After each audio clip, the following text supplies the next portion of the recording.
hoje, o IA Trendcast recebe Vitor Bellotti, que viveu por dentro de algumas das maiores transformações da mídia e da publicidade nas últimas décadas. Vitor Bellotti é VP de Publishers para a América Latina na Seedtag e executivo do segmento de EdTech com quase 25 anos de carreira na intersecção entre mídia, tecnologia, dados, programática, privacidade e brand safety. Passou por empresas como Globo, Record, Microsoft AOL, Yahoo, Appenexus, Xandr e Matterkind, acompanhando a evolução do mercado desde a mídia tradicional até os ecossistemas digitais endereçáveis e agora impulsionados por inteligência artificial. Hoje, na Seedtag, Vitor lidera discussões sobre publishers, inteligência contextual, estratégias, privacy first e o futuro da monetização no Open Web. Nessa conversa, vamos falar sobre a IA aplicada à publicidade, à privacidade, os cookies, brand safety, publishers, connected TV e um mercado que muda cada dia mais e muito rápido. Vitor Bellotti, bem-vindo e obrigada por ter vindo ao IA Trendcast. Tudo bem? Eu que agradeço, Aline. Muito bem. Estamos negociando essa vinda já faz uns meses, né? Já.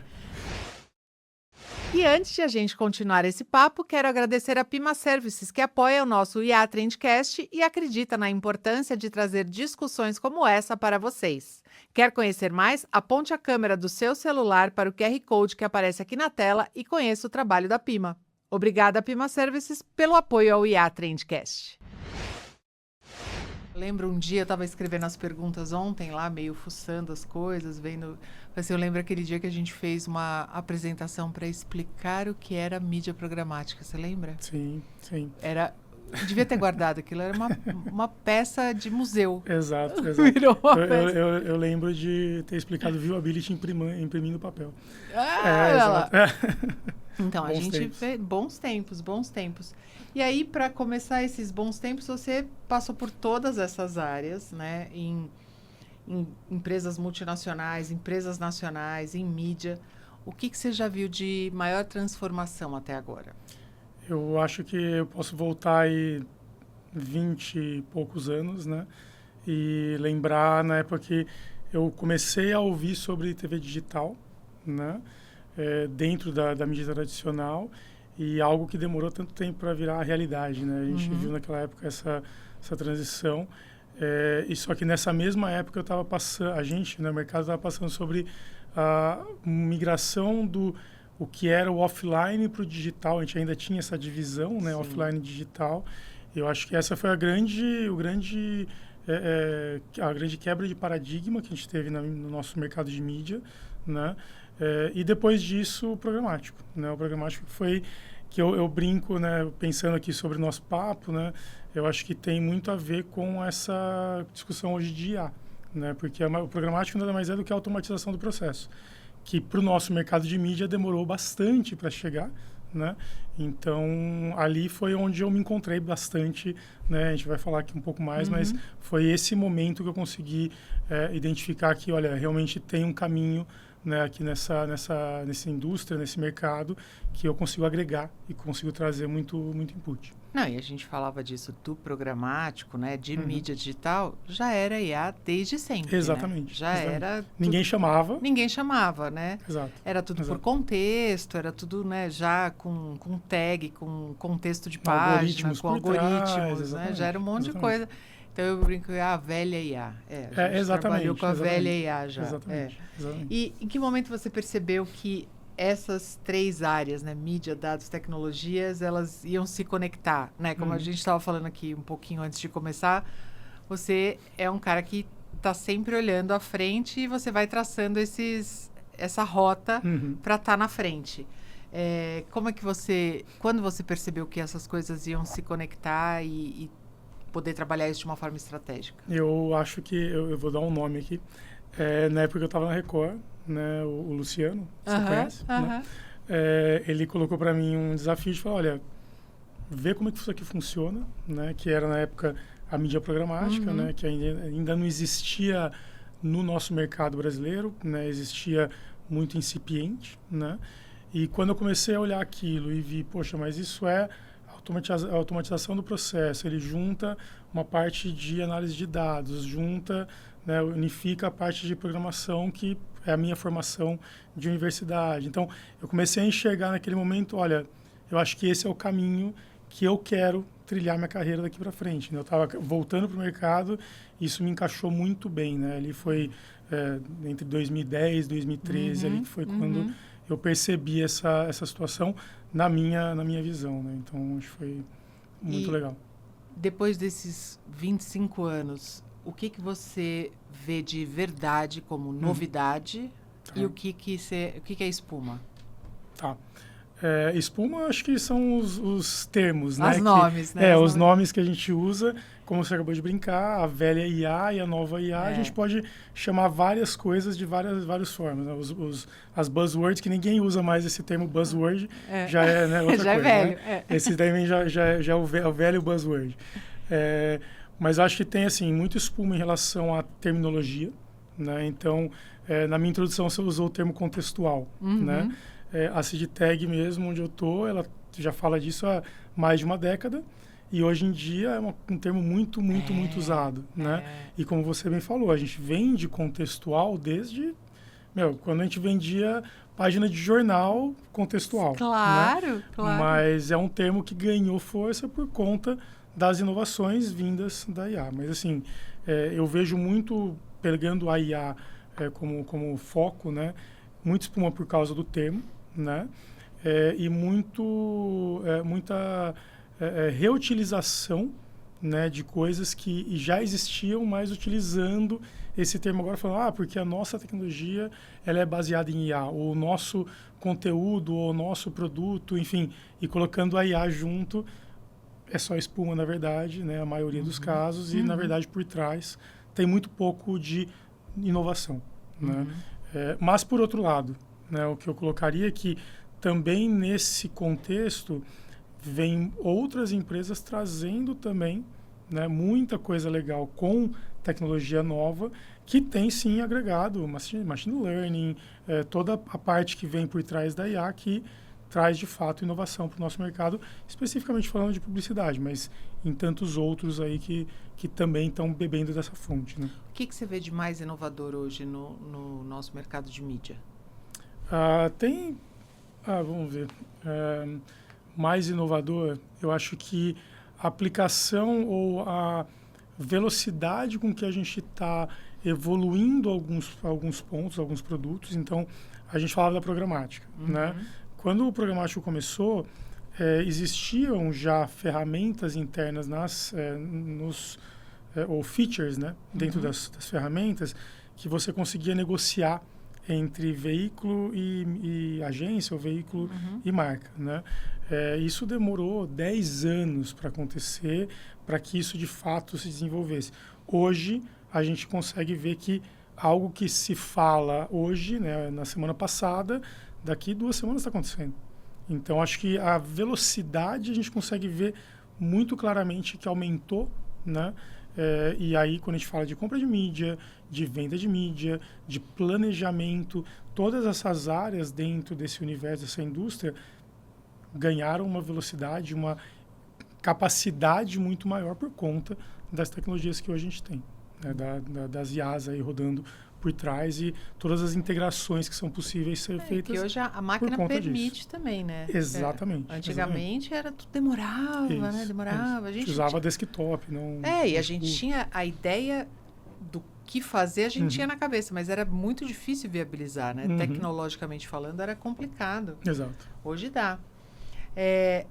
Hoje a gente fala sobre IA na mesa de decisão, né? Eu sempre tento trazer a inteligência artificial para o mundo real aqui nas conversas.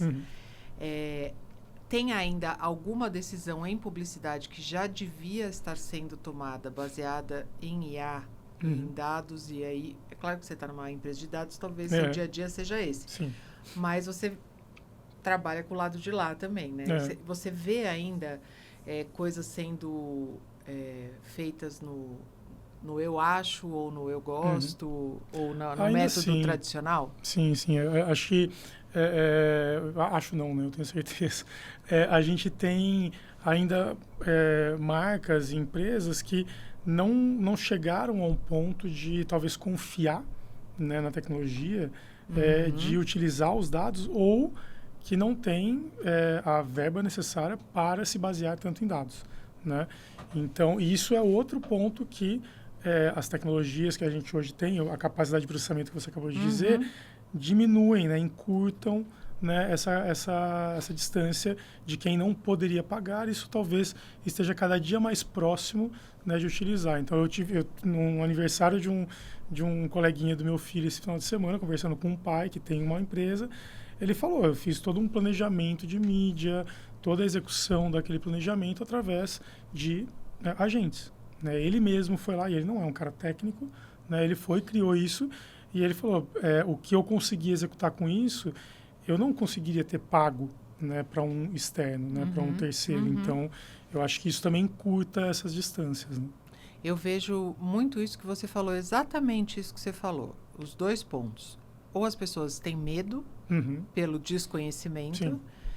ou elas não têm a verba. Né? Sim, então, sim. eu ouço os dois casos, assim. E a palavra eu tenho medo eu já ouvi diversas vezes. Ah, mas eu tenho medo, mas eu tenho medo. Mas você tem medo do quê? Né? Começa pequeno, vou fazer um teste e tal, né? No seu dia a dia, você acha que a IA está mudando mais o planejamento, a compra de mídia, a criação ou a mensuração? Hoje, eu acho que está no planejamento e na compra. Tá? Eu vejo por aquilo que a gente enxerga no mercado, etc., a gente vê muito uso nessa primeira parte. Na segunda, para otimização, etc., também, mas volta para retroalimentação para a compra e para o planejamento. Então, essas duas fases elas têm sido muito trabalhadas por quem está nesse dia a dia, né? Justamente para otimizar custo, para otimizar perda de mídia, esse tipo de coisa. Isso claramente é o que hoje em dia está se aplicando mais. Né? Mas eu vejo ainda muito remarketing das antigas. Por que isso acontece, Vitor Bellotti? Eu diria que assim, a gente ainda tem na internet uma camada de compra que são marcas muito genéricas, muito abrangentes. Tá? Então, às vezes, isso por estudos, às vezes eles conseguem comprovar que é melhor ter a perda, ter a dispersão, do que eu investir em algo para otimizar tanto que talvez não vale a pena. Né? Então, eu já ouvi isso em outros momentos, né, porque eu trabalhava mais diretamente com agências e clientes, eu já tive esse feedback, né, e eu acredito que a parte de retargeting, que é aquela compra mais não tão de inteligência, mas de volume, de repetição, né, ela acaba caindo para esse lado também. Ela não é uma compra de elite, né? Exato, ela não tem... não é que ela não tem tanta inteligência por trás, que ela tem muita inteligência, muita tecnologia, mas ela já está calejada, digamos assim. Entendeu? Tem inovação ali? Claro que tem, sempre tem, mas ela já vem de 15 anos de treinamento, da IA velha, que a gente brincou agora há pouco, né, e tudo mais, com essa capacidade. Então, ela consegue já estar otimizada a um ponto que é melhor fazer aquela compra em volume do que... Né? Não que eu concorde, mas... Sim, eu também não concordo. Deixa eu fazer só uma claquete, porque a IA me disse que às vezes a gente fala muito tecnicamente aqui, sem explicar. Remarketing é quando você, por exemplo, compra alguma coisa ou visita algum site e aquilo fica te reaparecendo em todos os lugares para onde você vai, por exemplo, tá? Então, você foi ver uma geladeira e fica reaparecendo geladeira. Isso. Comprar um sapato, a loja de sapato fica aparecendo em todo lugar para você. Então, isso que a gente chama de remarketing. Então, você fala, pô, mas eu já comprei, por que continua aparecendo? Mas é por isso que... basicamente é porque está errado. Exato. Mas é isso que o Vitor explicou agora, que às vezes não vale a pena tanto financeiramente assim. Financeiramente falando, fazer um refino. Outra pergunta que tem a ver com com esses velhos hábitos. Ainda se faz planilha de programático na mão? De planejamento? De planejamento de campanha? Com certeza sim. A gente não consegue ainda dizer que 100% do planejamento, 100% da execução está sendo feito de forma automática. Uhum. Tá? Isso ainda mais num país como o nosso, que você vai para outras regiões mais internas do país e você tem uma gama enorme de tipos de pessoas, idades, gerações que cada um vai trabalhar de um jeito. Tá? Então, isso ainda não há como falar que é 100%, e eu arrisco dizer que não vai ser tão já que a gente vai ver isso acontecer. Por mais que a gente tenha toda essa tecnologia vindo, ainda tem um período de adaptação para que isso aconteça. Né? Como que isso acontece? Como que é o seu dia a dia, essa rotina com esses clientes, com os veículos? Como é que você trabalha essas disparidades todas? Tá. Hoje eu não fico tão no dia a dia com o contato com os clientes. Eu tenho um time que faz isso, mas é um ótimo exemplo dessa situação que eu falei. Eu tenho clientes do interior do Chile, que se você entra no site dele, ainda a página do veículo ele é uma capa de jornal estampada, escaneada. Sei. Tá? Ou seja, era algo que eu via aqui na nossa 99, região há 20, 25 anos. Né?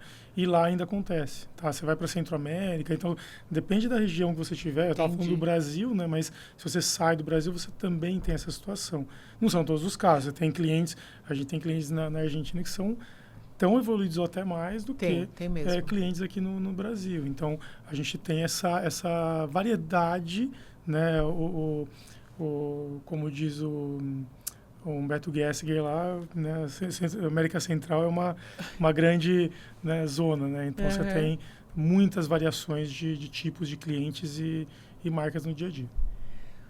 Você aí tem a IA no planejamento de mídia, por exemplo, você acha que ela consegue ser bastante ou adequadamente programada para fazer as perguntas corretas? Em que no sentido de preparar a escolha de veículos, a escolha de campanhas, para tudo ser distribuído automaticamente, corretamente? Tá, isso depende muito do que você está utilizando. Tá? Hoje existem empresas, e a gente tem, por exemplo, a Sigitec tem um agente que foi lançado, tá? Que ele te dá os guias para o que você vai executar de campanha. Tá? Eu sei que existem outras empresas que têm tecnologias semelhantes. Se você quiser, se você programar um agente para uma tecnologia para isso, você consegue ter uma assertividade grande. Até onde ela vai, eu acho que isso vai ser muito mais adaptado para cada marca, para cada meio que você está comprando. Né? Porque se a gente for pensar, isso basicamente já ocorria, né, nas ferramentas programáticas ou nas ferramentas que utilizavam automatização. Tá? Então, os ads da vida. Né? Então, você já tinha esse direcionamento ou, se eu tenho uma campanha tal, por que não eu utilizo esses segmentos ou aqueles segmentos? As ferramentas já vêm de mais de uma década fazendo esse tipo de orientação. Né? Então, eu acredito que hoje, uma marca grande, uma marca global, ela sim deve ter essa capacidade de resposta, talvez até com ferramentas internas, e grandes grupos de agências estão fazendo isso. Tá? Tem estruturas internas para poder gerar isso com a inteligência daquela marca, né? Daquela marca que ele atende. Né? Mas, assim, falar que qualquer ferramenta ou todas as ferramentas fazem isso corretamente, aí é muito genérico ainda para assumir, porque tem muito aprendizado que tem que ser estudado e desenvolvido. E você vê qual caminho mais natural de expansão de consumo? Uma CTV com plataformas de IA, ainda redes sociais, de consumo de conteúdo e de publicidade? Aquela brincadeira do o rádio vai acabar, né? O rádio vai acabar. E a gente tem o rádio hoje, aqui a gente está fazendo, né, uma espécie de rádio. Um rádio, né, com vídeo. Exatamente. Né? Então, eu acho que tudo se reinventa, tudo se, de alguma forma, né, se transforma ali, né? A Connected TV, ela já vem há muitos anos. Eu comecei a trabalhar com Connected TV em 2019, né? E eu baixava todos os aplicativos que tinham disponíveis na minha TV para testar. E tinha muita coisa ruim e alguma coisa boa. Né? E hoje ainda esse cenário. Um pouco assim. Né? Então, a gente tem ainda um entendimento do que vai acontecer dentro de, óbvio, você vai ter uma geração que vem não acessando os sites, ela vai direto na busca por IA ou por uma LLM, né? Mas você também tem essa mesma geração consumindo muito conteúdo dentro de uma televisão conectada, seja esse Connected TV vindo de um browser ou sendo no próprio aplicativo do mobile dele. Então, não dá para excluir nada, né? Ele vai ter uma mudança de comportamento, a gente está vendo isso acontecer, né? Mas isso também tem um papel muito grande dos veículos e discussões que aconteceram há anos atrás com social media mas você vai utilizar o meu conteúdo e eu vou ganhar o que com isso? Né? Como que você... Então, essas regras, essas políticas ainda estão em processo, ainda estão em estudo e discussão.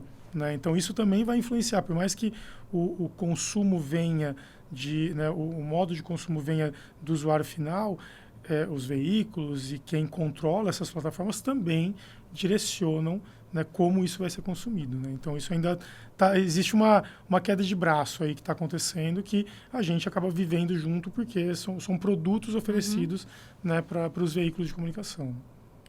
Você já comentou em alguma postagem sua do LinkedIn que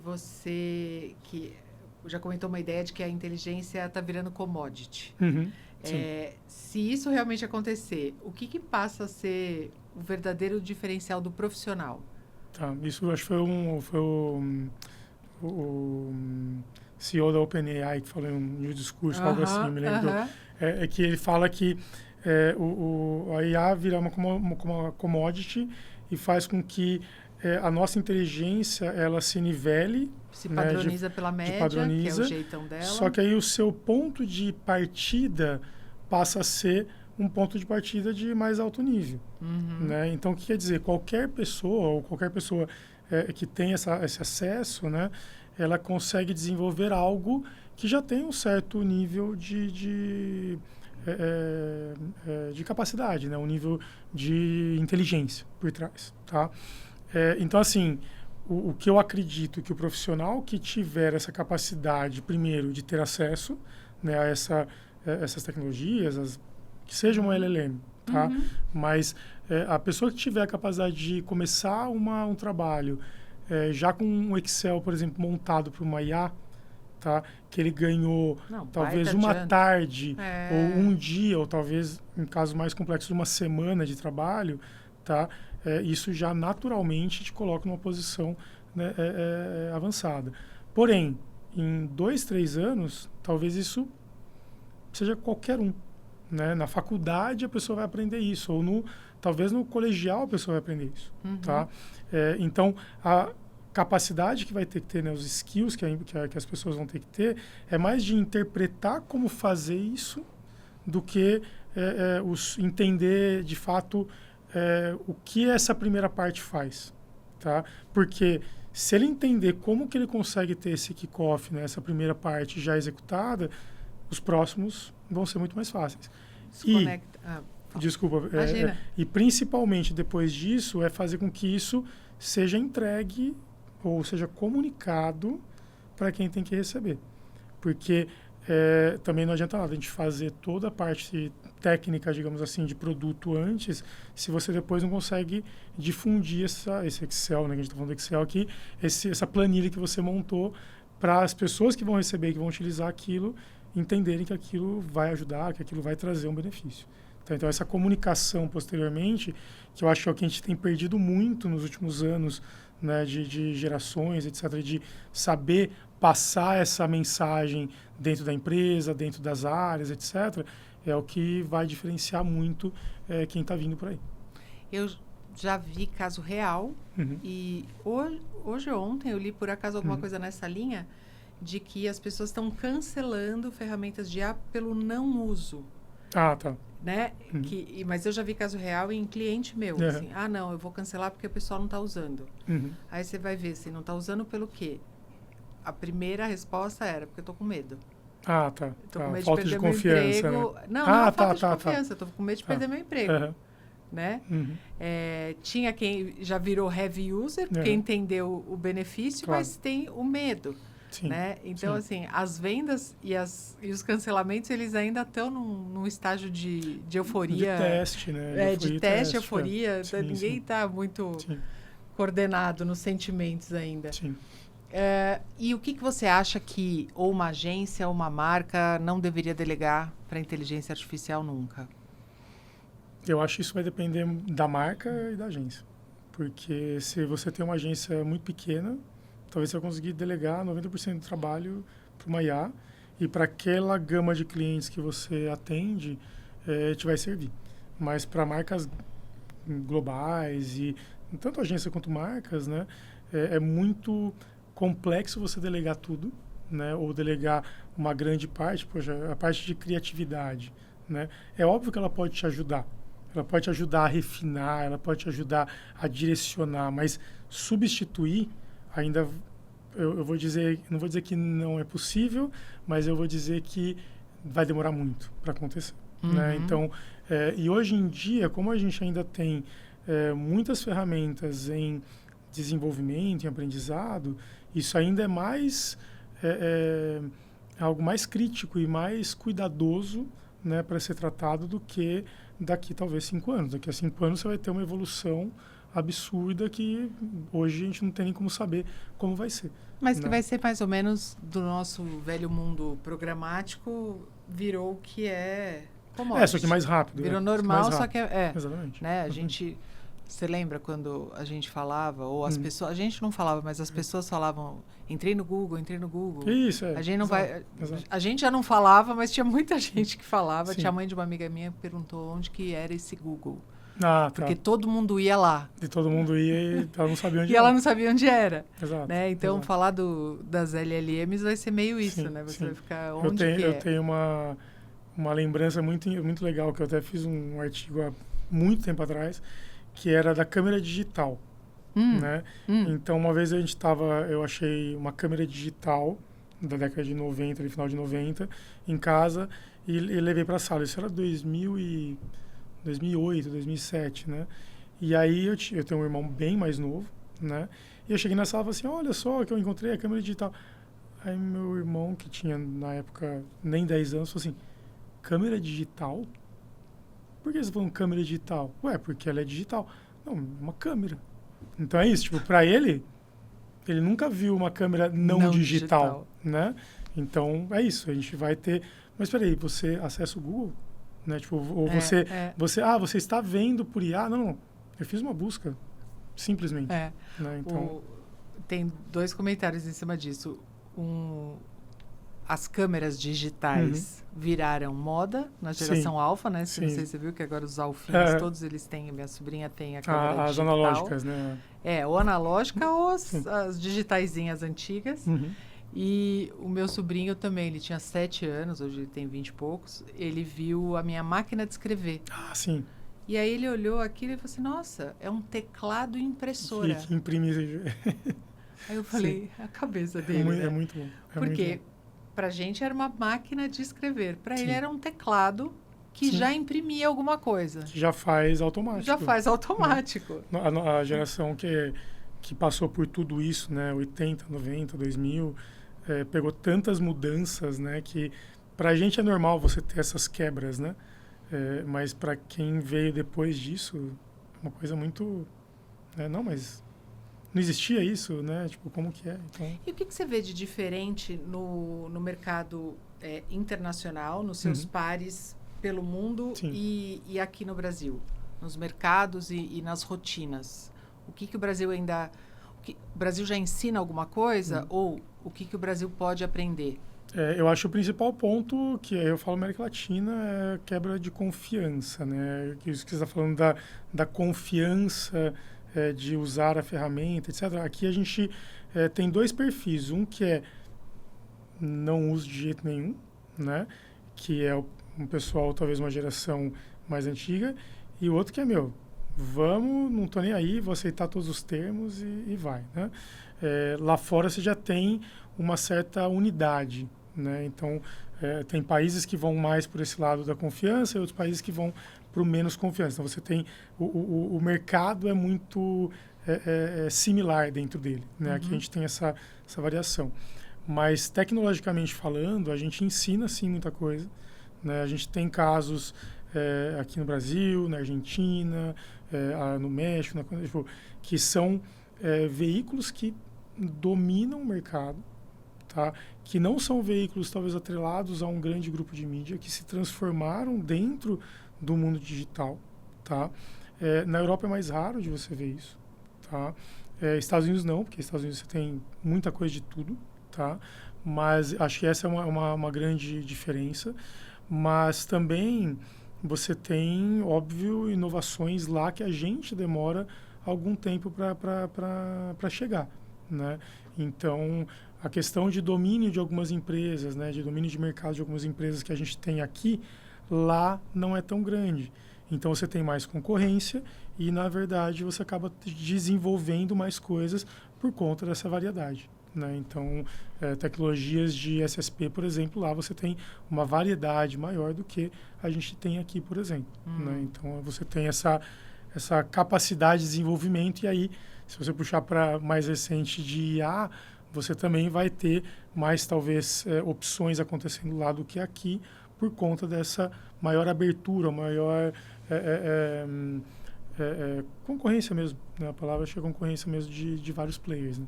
Entendi. Então, e o que aconteceu e quais são os próximos passos dos cookies? Que não terminaram, que não foram e que não vão, e para onde vai, como é que ficam os rastros digitais? Tá. Os cookies, na verdade, eles já existem há muito tempo. Sim, né? Desde que eu conheço a internet, existem Quando cookies. Eu desenvolvia, eu ia lá, setava, né? Eu fazia o cookie e tudo mais. Que, na verdade, é simplesmente uma tecnologia, um arquivinho que fica gravado lá e tudo mais. Né? O que aconteceu na última década, né, foi que a questão da privacidade ficou muito mais alerta. Né? Então, com lei de proteção da Europa, lei de proteção Brasil e de todos os outros mercados. Tá? E aí os cookies ficaram no spotlight, digamos assim. Eles são os grandes culpados e tal.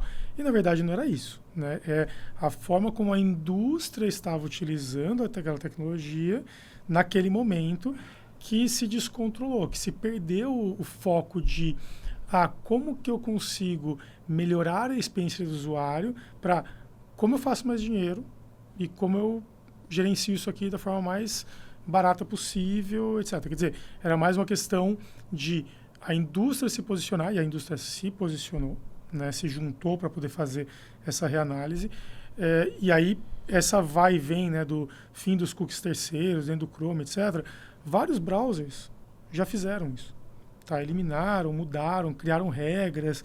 Existem browsers que não têm nenhum tipo de tracker através de cookie. Tá? Mas são menores, não tem tanta penetração de mercado. Né?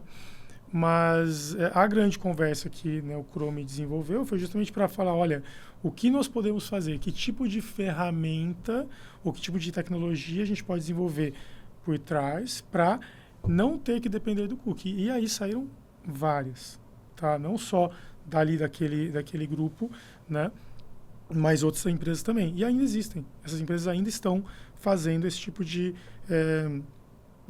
produto e vendendo esses produtos para substituir, para ter uma capacidade de controle de privacidade maior para o usuário. Mas, dentro de todo esse contexto, sabendo que os cookies não vão desaparecer, tá? O que melhorou para o usuário final foi, hoje existe por lei, na grande maioria dos mercados, não todos, obviamente, tá? Dos países, né?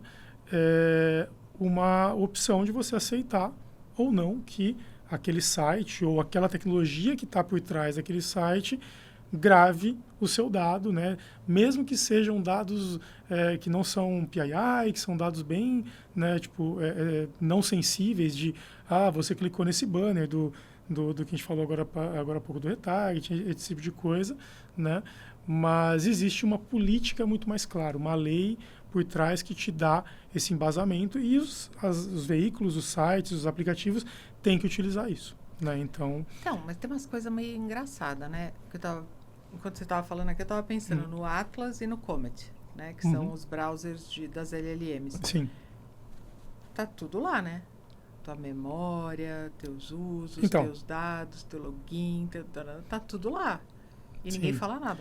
A gente estava falando aqui que eu vou lançar um livro, né, que fala sobre privacidade, né? Tá para lançar, eu espero que nas próximas semanas isso seja encerrado.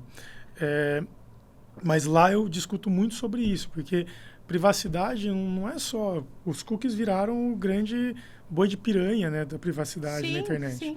E, na verdade, eles são uma pequena fração, e eles são bonitinhos, porque aí você pode fazer uma imagem de um cookie, um meme, né, de um biscoitinho e tal, mas tem um monte de coisa por trás que é muito mais preocupante do que o dado que está gravado ali, né? Então, o ponto é você entender qual ambiente você está, vale a pena eu fazer o cadastro desse site ou desse app, tem muito mais coisa ali por trás. E, por exemplo, você falou agora das LLMs, né? Vale a pena eu dividir minha vida inteira, né? Porque tem muita gente que usa como psicólogo, né? Não. Vale a pena eu dividir minha vida inteira ali, né? Você não sabe nem como é que funciona o bicho que está lá contando a vida. Exatamente. Então, essa discussão é muito complexa, mas é uma discussão bastante relevante para esse momento que a gente está, de um ramp-up muito grande, um crescimento de usuários, né, dentro dessas tecnologias, e como que isso vai ser manipulado ali dentro, né? Já tiveram vazamentos, né, de grandes empresas, né, e que ainda as pessoas não estão ligando muito, né? Eu gosto do Comet, mas tem muita coisa que você vai fazer e ele fala que só roda no Comet. Então ele te induz a utilizar o Comet, né? Sim, então é bem complexo. Agora me conta do seu livro, então. Que agora vai. Eu não posso a gente falar. Falou disso faz um ano. Faz um ano, eu já estou faz um ano e meio escrevendo. Na verdade, assim, eu tive momentos de fazer assim metade e depois parar e tal, porque, né, mesmo. É a nossa vida de trabalho e tudo mais. Mas é um livro para usuário final, né? É livro para eu brinco que eu escrevi. Pra faculdade. Para estudo de faculdade, mas também para pessoas que querem... Tem até uma parte lá que tem um guia de 9 dicas para melhorar a privacidade dentro da internet, né? Eu brinco que é para minha avó, para minha mãe, para meu pai lerem e falar, poxa, legal, eu preciso olhar isso aqui, eu preciso observar isso. É com entendeu? Isso que o Vitor trabalha. Também tem essa parte, né? Então, assim, é um pouco dessa linha. São perguntas e respostas, né, dentro do livro.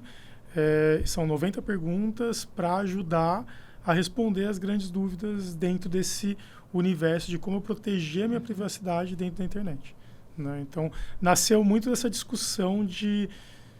Então, o que eu posso fazer? Você sabe que eu dei muita aula, né, eu fiz bastante coisa junto com o IAB e tudo mais, e eu queria colocar algo que pudesse ajudar pessoas, né? A ideia não é vender o livro, mas sim fazer com que isso seja de fato um guia, um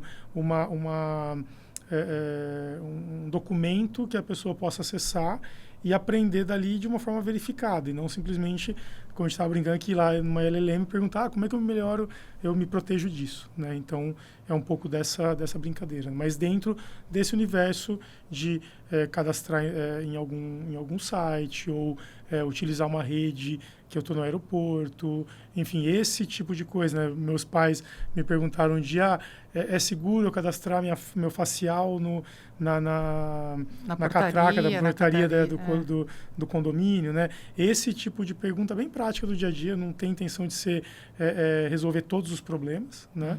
Mas de dar, de fato, um direcional, né? Essa é a ideia, né? Então... Agora, tudo isso, né? Os cookies, as inteligências, foi tudo feito para monetizar melhor, né? E, consequentemente, monetizar mais. Tá.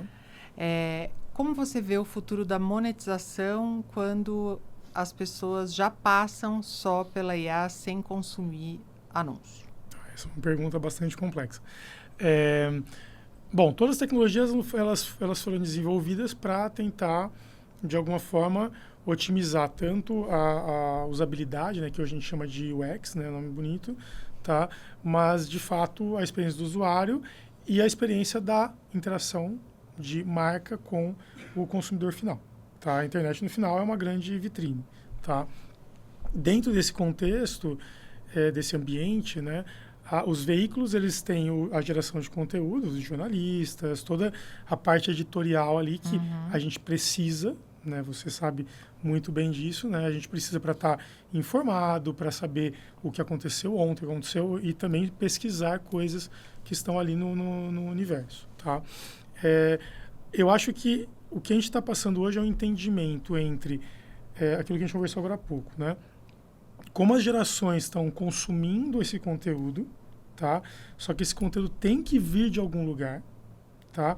E como as gerações, né, as várias gerações que a gente tem convivendo ao mesmo tempo, vão consumir em diversas frentes, como antigamente a gente tinha TV, rádio, jornal, e hoje a gente tem 50, 60 tipos de mídia diferentes, tá? Então, o meu entender os veículos, eles têm discutido, e a gente tem também participado ativamente disso com eles, né? E a gente, eu falo SIDTAG, eu como profissional, etc., de tentar entender qual é a melhor forma, né? Então, você tem, já há alguns anos, a questão de subscription, né? De assinatura daquele conteúdo.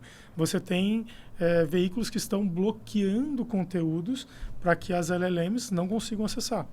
Tá? Então, conteúdos demais, por exemplo, um conteúdo documental, tá? Um documentário muito complexo, demorou 6 meses para ser feito, porque teve uma gama de pesquisa muito complexa.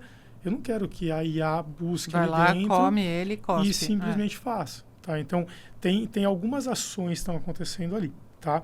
E aí, na parte de monetização, tá? Ela é importante porque se você não tiver a monetização, você não tem essa produção. Você não faz essa produção. Exatamente. Então, o que está sendo discutido hoje, e é uma discussão complexa, como eu falei, é como que isso vai funcionar, se isso vai ser, se a LLM ou, né, essas IAs vão ser mais uma forma de mídia, tá? Ou se elas vão, de alguma maneira, como aconteceu com o social em alguns mercados como a Austrália, que eu estou te pagando por esse conteúdo e eu não vou te cobrar por exibição, não vai ser como mídia, eu vou te comprar o conteúdo, eu vou licenciar esse conteúdo para fazer. E aí é um outro tipo de monetização. Em alguns veículos é uma outra área que gerencia isso. Sim. Então, essa discussão ainda está, ela está muito quente, eu diria. Né? A gente tem Austrália e Canadá, né? Que são os mais restritivos nesse caso. Isso, exato. Mas tem outros mercados que eu sei que estão discutindo isso fervorosamente. Né? Então, assim, é um pouco... É muito cedo, né, para discutir, para ter uma resolução, uma postura de, olha, isso vai acontecer, tá? Eu vou mais para um lado de, olha, isso vai entrar num pool de vários meios ou de várias frentes de monetização, do que, isso vai absorver tudo como um buraco negro e tudo vai para lá. Né? Eu prefiro ter uma visão um pouco mais agnóstica de entender que isso vai fazer parte de um pool de monetização no futuro. E aí, como é que você vê o futuro dessa equação? Monetização, produção, Walled Gardens e Open Web. Para que mundo, para que caminho as pesquisas apontam ali dentro do seu universo? Isso também depende de país a país, cultura. País a país, device a device? Device a device. É que assim, quando você fala de país a país, você acaba já delimitando essa gama de device. Então, você tem países... vou pegar um exemplo muito prático para mim, que é monetização dentro de mercados como Brasil e México. Tá. São países enormes, territorialmente, tá? Você tem uma gama de diversidade grande, tá? Então, assim, você não tem uma unidade de falar, olha, 90% da população é isso aqui, tá? Então, você tem, de fato, vários blocos ali, tá? Você tem devices diferentes, você tem horários de consumo diferentes, você tem, em alguns mercados, você falou do Canadá, né? Você tem línguas diferentes. Tá? Então, você tem toda essa diferenciação. Né? Então, quando você fala de uma forma muito global, tá? É complexo de falar, olha, isso vai para esse lado. Tá? Mas eu entendo assim que quando a gente fala dessa parte de monetização, de Open Web, Walled Gardens, etc., ainda existe como eu posso falar isso? Uma força muito grande por parte do usuário, tá? Que vai migrando de aplicação nova, de trend, né? De agora é o TikTok, depois vira o outro. Assim, você vai fazendo essa migração. A gente falou aqui agora há pouco de Connected TV, tá? Que há 10 anos atrás não existia streaming, tá? Tava começando, né? E hoje todo mundo tem, todo mundo acessa, tá? Então, falar que a gente vai estar totalmente fechado dentro de Walled Gardens, eu não acredito, tá? Porque eu acho que sempre vão haver outros players, tá? Ou nascendo para se transformar um grande, ou disputando, né, essa força, né? E nesse contexto a monetização vem junto com isso, né? Então, no final, existe sim uma discussão de como que se quebra, né, essas barreiras, né? E algumas delas já foram quebradas, que há tempos atrás não existiam, só que algumas que quebraram voltaram, né? Então isso também tem esse viés e depende do mercado, como a gente falou, tá? Depende do país, né? Mas não existe uma resposta hoje, né, de isso vai acontecer para um lado, mas eu, de novo, acredito que vai ser algo muito mais diverso do que centralizado, né? Essa é a minha visão. E quando você se posiciona como Brand Safety Officer, né, que tem esse seu outro chapéu, o que o mercado ainda não entendeu sobre Brand Safety? O que é importante se entender e praticar? Tá. Eu acho que o grande ponto ali é o suitable, né, que a gente fala, né, que é isso já está muito melhor, né? Brand Safety a gente começou a discutir, acho que 2018, 2017, né, mais ou menos, tá? Com mais intensidade, né? E aí foram muitos vai e vens de discussões, né? Parte mais política, etc. O que hoje está muito sendo discutido, tá? Poxa, o que de fato é o Brand Safety, né? No sentido da entrega de mídia. Então, vale a pena eu utilizar uma ferramenta que me vai filtrar 90% da internet, porque talvez esse conteúdo está falando sobre política ou falando sobre alguma doença ou algo do tipo, sendo que ele está num ambiente seguro, né? Então, imagina um grande veículo de notícia, tá? Se a gente pensar que ele tem, por pesquisas de confiança, né, de usuário, etc., tem uma confiança enorme do usuário, por que aquele ambiente não é seguro? É o que eu acho. Tá? Então, essa discussão, e assim, eu posso dizer que o ano passado e o retrasado, a gente faz um evento global com os principais veículos do mundo, né? Então, eu estava numa sala com The Guardian, com o New York Times, com Le Figaro, etc. E eles falam exatamente isso. Como que o meu conteúdo, né, o meu site, que uma baita qualidade, que é centenário, né, não é seguro, e o outro site, que é um site pequenininho, que ninguém nem sabe quem escreveu, se foi AI, por exemplo, tá, pode ser considerado seguro. Então, existem várias frentes de estudo, de pesquisa, de teste mesmo da indústria, que estão tentando quebrar essa barreira. E aí foi quando se criou, né, não foi ali que se criou, mas foi quando se ganhou mais potencial, mais atenção para o suitable, que é o que de fato cabe para a sua marca. Tá? Então, a sua marca é uma marca mainstream, então talvez estar em sites mainstream, né, que são conhecidos, que têm a confiança do mercado, dos usuários, faz sentido. Então, ali você pode ter um controle menor, tá, de, poxa, eu estou falando de uma matéria tal, uma matéria X ou Y de política, uma matéria que tem alguma coisa sobre ciência e doença, etc. Poxa, mas eu estou dentro, eu sei que é um jornalista que escreveu, que tem todo um cuidado, que tem um editorial por trás, ou seja, você tem um cuidado com aquele conteúdo. Então, isso deveria ser tratado. Então, acho que essa discussão que está acontecendo já nos últimos 2, 3 anos, tá? Não só aqui, mas globalmente, né? E que tem mudado essa característica. Ainda não chegamos lá, tá? Mas ele tem mudado a característica do o que é o brand safety, entendeu? O que é essa palavrinha, esse trend que Às foi vezes aí eu fico há alguns pensando, anos. e isso também é mundial, né? Então, pelo que você está falando, porque eu achava que era uma coisa de Brasil. Não, é mundial. Né? É mundial, Mundial. assim, não se anuncia em política. Nossa, Isso. mas assim, gente, não é um bom A momento, gente tem né? casos de quando tem eleição em alguns mercados, o veículo ele desliga A a publicidade. publicidade completamente. Porque... Para não rodar calhau. Para não ter Não até risco também. de alguém tirar print, etc. E depois dessa print sair e falar, olha, porque no veículo tal estava aquela publicidade daquela marca. Que assim, eu acho que sim, existem casos muito graves, mas a gente precisa ter um pouco mais de, vamos dizer assim, conhecimento, né? E aplicar aquilo que se encaixa de fato para aquela situação e não simplesmente bloqueia tudo, Sim, né? sim. Que eu acho que há muitos anos atrás era fácil fazer assim ou melhor fazer assim porque os controles eram menores. Hoje existem tecnologias e mais tecnologias para isso, né? E para terminar, você e a música. E você e a IA. Me conta, IA, como que você está relacionando essas 3 variáveis?